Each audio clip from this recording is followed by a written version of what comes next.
Nasundan nga tayo ni Josefina. Siya yung babaeng nakita natin nung nakapagkita tayo sa hitman. Ako nang bahala sa babaeng yun. Joshua, alam ko na kung sino nag-utos magpapatay kay Nerissa. At hindi yun si Changhi. Kailangan nating magkita. Paano, Josefina? Paalam. Tulungan niyo ako! Humanda ka, Jenna. Nag-uumpisa na ang paniningil ko sa'yo. Abangan mo pa ang mga susunod pa. Well, I just wanted to see if Tito Josefina dropped by here. Bakit mo naitanong? I don't know how to say this, pero sa tingin ko nawawala si Tito Josefina. Gusto ko lang makasiguro na pulido ang pagkakaligpit niyo sa babaeng yun. Sigurado bang wala nakakita sa inyo ni Tibo? Kasi napagduduktong na nila na iisa lang ang nagtangka kay Nerissa at na nagpaligpit kay Josefina. Ano man sulat ito? Bakit ba damot-damot ang pagkakataon sa akin? Lahat na lang nawawala.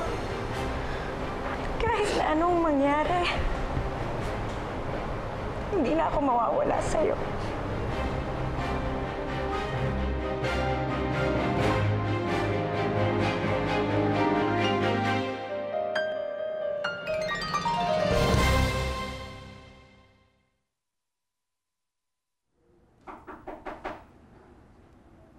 Tuloy!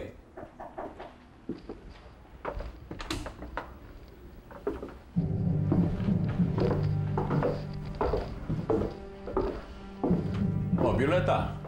May kailangan ka? Alam mo, anak,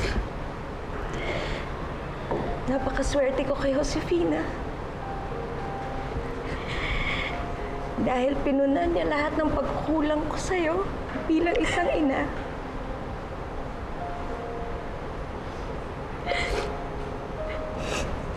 Alam mo na yun, itinuring niya ako na higit pa sa tunay na anak. Alam ko yun, anak. Pero naging maramot ako sa kanya. Kinupkup ka niya. Ginapang para magkaroon ng magandang kinabukasan. Pero anong ginanti ko sa kanya? Anak, binawi kita nang hindi man lang iniisip kung anong mararamdaman niya. Sa kabila pa nun, ginusto pa rin niya akong tulungan. Binuwis niya yung buhay niya para lang malaman kung sino yung kriminal na gustong pumatay sa akin. Anak, sa kabila nun, naging mabuti siyang kaibigan sa akin. Josefina, sana mapatawad mo ako. Sana mapatawad mo ako.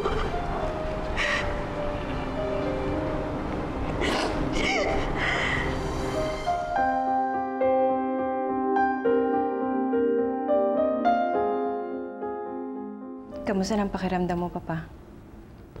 Mabuti naman ako. Nag-aalala lang ako sa'yo eh. Baka you're losing yourself too much sa pagkamatay ni Josefina.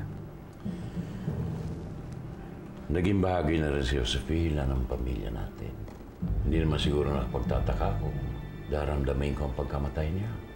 Concern lang naman ako sa'yo, Papa. Masama sa kalusugan mo sobrang pag-iisip. Let the police do their job, okay? Halika sa dining. I bought some rice cakes for you.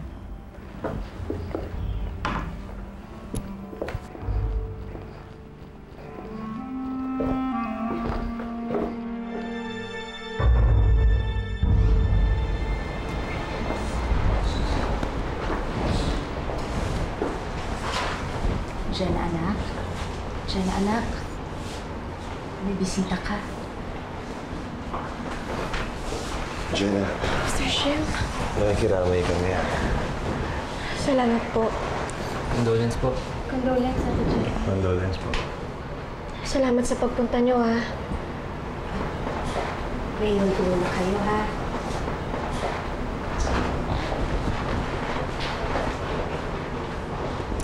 Jenna, okay ka lang ba? Kung ikaw tanongin ko kung okay ka, nakita mo nang namatayin yung tao, patatong mo pa. Ikaw talaga. Umayos ka nga, Jess. Sungit mo naman. Akala ko ba okay na tayo? Oo nga, Ami. Huwag mo naawahin si Jess. Close kayo. Tumigil kayo, ha? Ano dyan na meron namang balita sa mga polis? Wala pa po, Mr. Shim. Iniimbestigahan pa rin po yung kaso. Nakakapanlumo lang. Ang hirap tanggapin na wala na si Inay Josefina. At sa ganitong paraan pa po natapos ang buhay niya. Eh, naku, hindi ko nga maisip kung bakit sinaktan na walang hiya yung Josefina, eh. Ang bait-bait ni Josefina. Namimiss ko si Tita Josefina. Welcome to Vegas, Benjo. When's the big day? When does your training start for the fight against Marcelo? Si Kuya Benjo yun Jenna, sabi mo na ba kay Kuya Benjo yung nangyari kay Aling Josefina? Ang itanong mo kung sasabihin pa ba ni Ate Jenna yun kay Kuya Benjo o hindi na. This is the biggest fight of your career. Do you think you'll win? I think 예, 안녕하세요. Joshua, 할아버지. 안녕하세요. sit down. Sige po.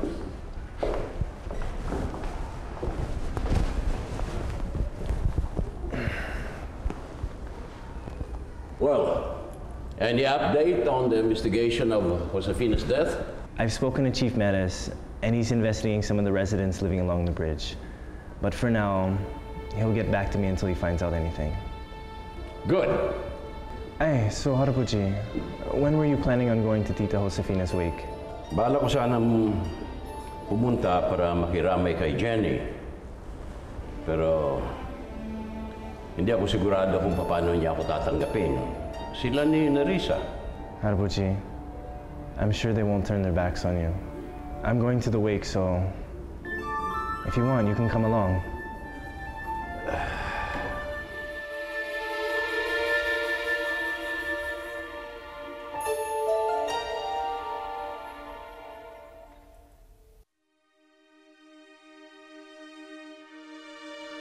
Sabi mo na ba kay Kuya Benjo yung nangyari kay Aling Josefina? Ang itanong mo kung sasabihin pa ba ni Ate Jenna yun kay Kuya Benjo o hindi na. Anak, anong ginagawa mo rito? Huwag mo nang itago sa akin. Alam ko naman ang dahilan eh. Si Benjo, no? Hindi mo ba sasabihin sa kanya ang nangyari kay Josefina? Hindi na ako siguro, Inay. Anak, bakit naman hindi? Eh, naging malapit sila sa isa't isa eh. Huwag na lang ako siguro. Bahala na muna si Benjo. Inay, kararating niya lang ng Amerika. Ayoko namang guluhin yung isipan niya. Sige, ikaw ang bahala, anak. Alam mo, Inay, tama lang siguro na nalayo kami ni Benjo para mapagtuunan ko ng pansin ng kaso ni Inay Josefina.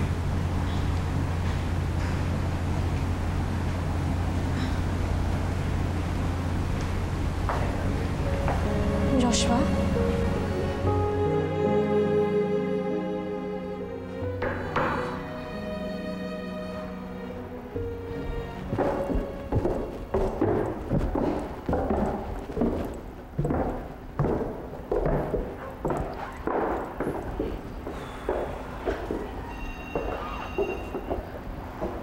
What's wrong? Iniisip ko lang si Jenny. Nasaksihan ko kung gaano niya kamahal si Josefina. At ngayon wala ng kanyang nanay-nanayan.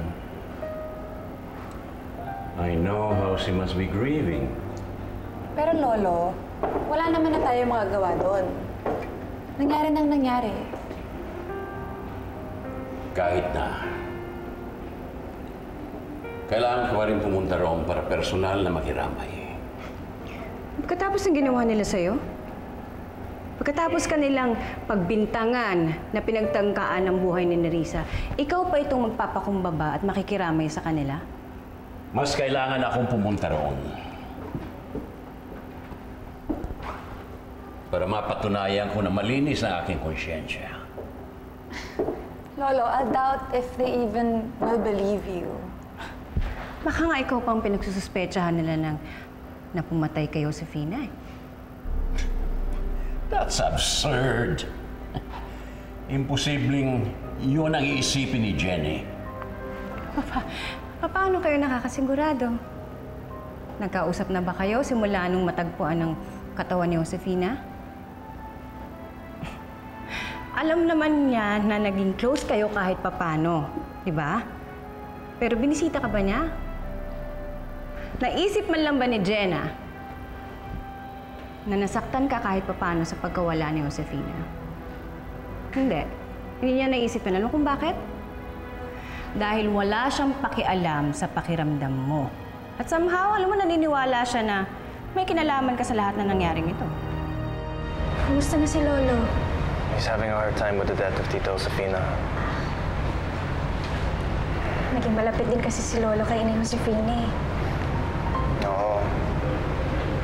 He would have come, but he was worried na baka hindi ninyo siya natanggapin ni Tita Rasha. Joshua, sa kabila naman ng lahat na nangyari sa amin ni Lolo, hindi ko naman magagawa ipagtabuyan siya. Do you still believe in the theory that the person who made an attempt on Tita Nerissa's life is the same that murdered Tita Josefina? And more so, would you still believe that criminal is your grandfather? Hindi. Hindi magagawa ni Lolo na saktan si Inay Josefina. That's what I thought.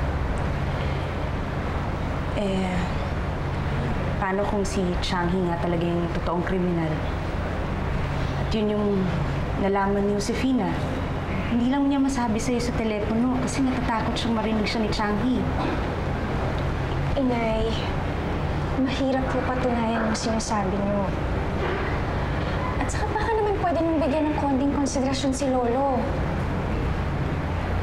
Kung may witness lang po doon sa nangyari. Well, that's what I came here to tell you guys. Anong sabi ng pulis? Meron na ba silang suspect?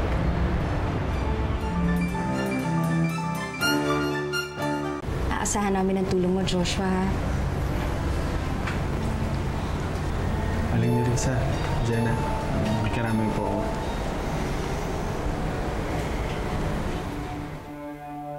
Kahit kriminal pa ang tingin sa akin na mag-ina, pupunta pa rin ako sa burol. Pero, Papa... Imon Jenon Konatsu, Violeta. Buo na ang desisyon ko. Pupunta ako sa burol ni Josefina.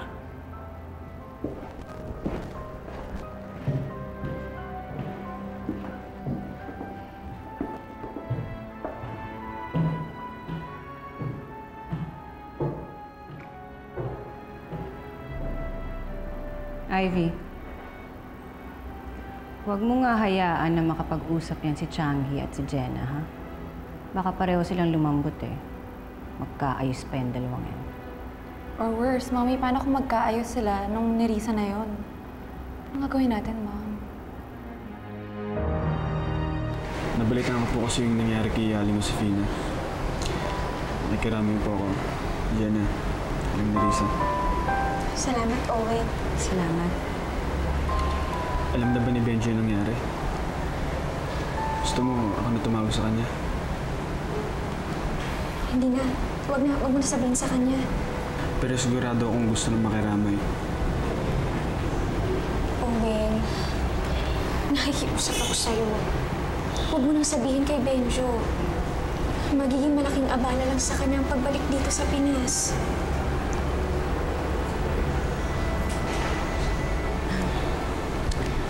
Halika na sa loob. Sige po.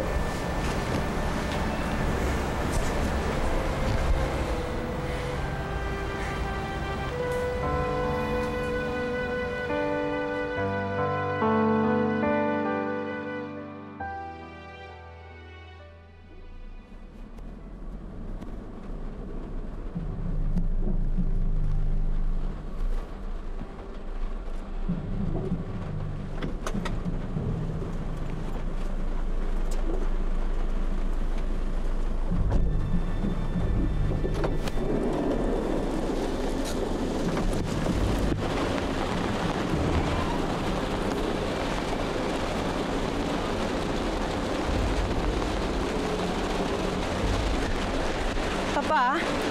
Oh. Are you sure you want to do this? Paano kung awayin na naman kayo ni Nerissa at magkagulo kayo sa loob? Violeta, sinamahan mo ba ako rito para makipagdiskusyon na naman? You really have a contradictory nature. Papa, iniisip lang kita. Paano nga kung awayin kayo ni Nerissa at kampihan siya ng magaling yung apo? Mapapahiya kayo sa loob. Then, it's the risk I have to take.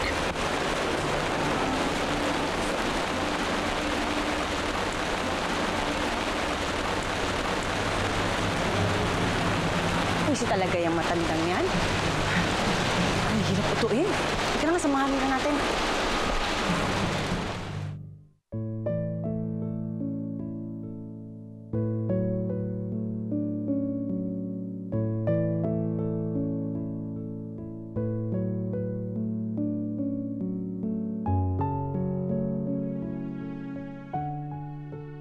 Hindi naman mahirap yung trabaho ko sa restaurant eh.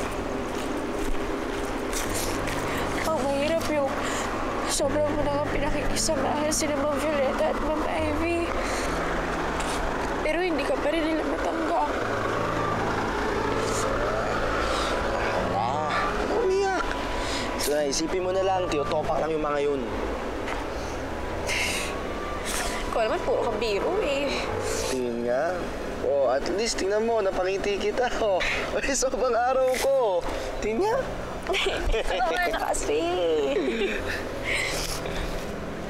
Uy, salamat Parati ka kasi nandyan sa akin para makinig sa kadamayan ako. Ba, sino pa ba magtutulungan kundi tayong dalawa, di ba?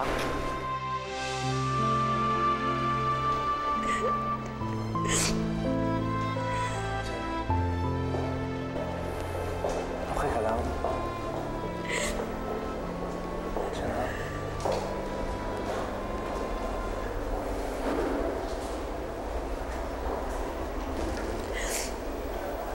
Naalala ko lang kasi si Benjo. Tuwing may problema kasi ako, siya ang lagi nakakarami ko. Tapos yung may hinaharap ako ng pagsubok. Wala na siya.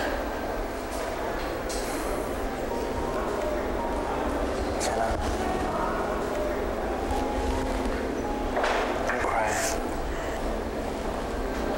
Nandito pa naman ako.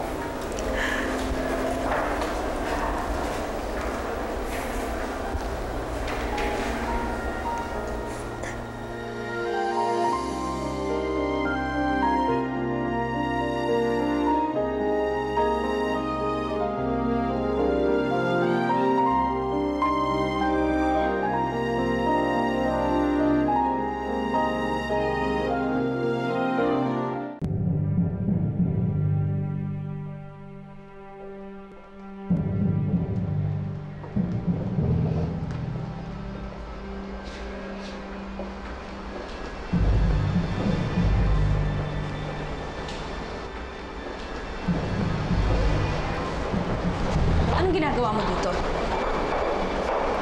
Nakikiramay ako, Marisa. Talaga? Parang ang hirap naman yatang paniwalaang marunong kang makiramay. Huwag kang iniinsulto yung lolo ko, Ivy, taus-puso ang pakiramay ko sa inyo ni Jenny. Dahil alam kong napakalaki ng tulong na nagawa ni Josefina sa inyong mag-ina. Yun nga eh. Malaki ang naitulong sa amin ni Josefina. Pero pati ba naman siya? Dinamay mo sa mga plano mo? Ano bang dinamay sa plano ang pinagsasabi mo? Huwag ka na magmaang-maangan, Chunky. Ha? Bakit hindi mo ba aminin na ikaw ang nagpapatay kay Josefina? How dare you accuse my grandfather? Ivy, hindi ko magagawa yung binibintang mo. Wala akong alam sa nangyari kay Josefina. Nalaman niya na ikaw ang kriminal. Pero bago pa niya masabi ang totoo kay Jenna, pinapatay mo na siya. Huwag mong basta-basta inaakusahan ng papa ko. Wala kang ebidensya. Hoy, isa ka pang palimbing. Ha? Dati galit ka sa matandang to, ngayon pinagtatanggol mo siya? Dahil may utang na loob ako. Hindi katulad ninyo. Mga ingrata kayo. Violeta, tama na. Ay, naku, Papa, ito na nga ba sinasabi ko? Nagpupumilit kayong pumunta rito. Ay, hindi na makikinig sa inyo yan. Sarado na ang isip ng babaeng yan. Kung hindi si Changhi ang kriminal, bakit hindi agad sinabi ni Josefina sa kanya nalalaman niya? Bakit kailangan pa ni Josefina makipagkita kay Joshua? Ha? Kung wala naman siyang kailangan itago sa inyong tatlo. Eh, kayong tatlo lang naman nakatira doon sa mansyon na yon. Nay, tama na. Mag-isip kang mabuti, Jenny. Bakit hindi sinabi ni Josefina sa kahit kanino sa kanila ang nalalaman niya? Ibig sabihin nun, isa sa kanila ang salarin. You are out of your mind. You know that? That's ridiculous. Pinagdududahan mo rin ba si Violeta o si Ivy? May punto lang yung sinasabi ko. Hayop kang baliw ka? Naluto na sa droga yung utak mo! Ano ba sinasabi mo? Wala kang kwenta! Violeta, tama na! Shut up! Patigilin mo, Papa! Kasi, palibhasa nang galing sa basurahan, kaya puro basura din ang lumalabas sa bibig niya. Huwag niyong iniinsulto ang nanay ko! Jenny, huwag mo sabihin pinaniwalaan mo ang paratang niya kina Violeta! Tinitingnan ko lang lahat ng posibilidad, Lolo. Nakita niyo na, Lolo? Yun na pinagmamalaki niyong apo, nakikisawsaw na sa mulo. Tinadabay mo kami. Pero Lolo, apo niyo ako! Pamilya niyo ako! Pamilya ko rin sila. Apo ko rin si Ivy. At dahil sa ginawa ninyo, mas kinikilala ko na sila ngayong pamilya. Hindi na kayo!